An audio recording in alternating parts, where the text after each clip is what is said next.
దేవుడు వేటినైతే సృజించాడో వాటిని డైరెక్ట్గా మీరు వాడారనుకోండి, ఇమీడియట్గా లాంగ్లో గ్యాప్. ఎందుకంటే ఒకటి ప్రాబ్లం వచ్చింది అనుకుంటే మీరు ఇనిషియల్ స్టేజ్లోనే, ప్రారంభ దశలోనే వైద్యం చేసుకుంటే ఉండదండి, అంత పెద్ద ప్రాబ్లం ఉండదు.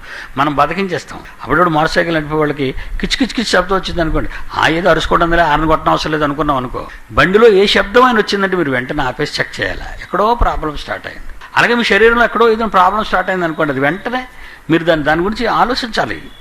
కనుక దేవుని పిల్లలారా, మహానుభావుడైన దేవుడు ఆయుర్వేదం గురించి మాట్లాడుతున్నాడు అంటే నిజమేనండి. ఏదో ఈ ఇంగ్లీష్ మందులు తపన తప్పితండి మనకి. ఏదో ఆపరేషన్ వరకు వెళ్తే ఆలోచించండి. ఆపరేషన్ వరకు ఎందుకు వెళ్తారంటే మీరు మొండికెత్తడం వల్ల, మీరు పట్టించుకోకపోవడం వల్ల ఆపరేషన్ స్టేజ్కి వెళ్తుంది. మీరు ప్రారంభంలో గుర్తిస్తే పోద్ది, లేకపోతే అది క్రానిక్ అవుతుంది. క్రానికే క్యాన్సర్ కింద కన్వర్ట్ అవుతుంది. కనుక ప్రియులారా, మన హృదయం ఆహ్లాదకరంగా ఉండాలంటే చేతులు పనిచేయాలా, కళ్ళు పనిచేయాలా, చెవులు పనిచేయాలా, నోరు చక్కగా పనిచేయాలి, ముడుకుల్లో నొప్పి ఉండకూడదు, పాదాల్లో పీగుడు ఉండకూడదు, ఏమంటే గుండెల్లో నొప్పి రాకూడదు.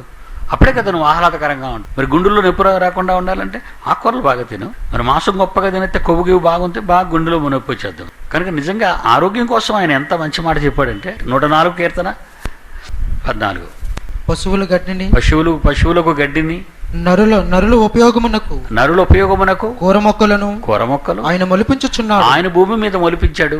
అందుమూలముగా భూమిలో నుండి ఆహారం నరుల హృదయం సంతోషపెడుతుంది. ఎందుకంటే ఏ రోగం దగ్గర రానియకుండా. హాట్ ఫుడ్స్ అట, ఫాస్ట్ ఫుడ్స్ అట. చూడండి, రోడ్డు పక్కన ఉంటే చెత్త అంతా అందులోకి వెళ్తుంటుంది, దుమ్మంతా అందులోకి వెళ్తుంటుంది. మీరు అంతా కిటికీలు వేసుకోండి, మీరు ఆడపిల్లలు తలుపులు అంతా మూసి మీరు వెళ్ళిపోయి ఊరికి వెళ్ళి 3 రోజుల తర్వాత వస్తే అంతా డస్ట్ తుడుస్తుంటే ఎలాగొచ్చింది అంటే లోపల కొనుక్కుంటారు మీరు, డస్ట్ వచ్చేస్తుంది లోపలికి.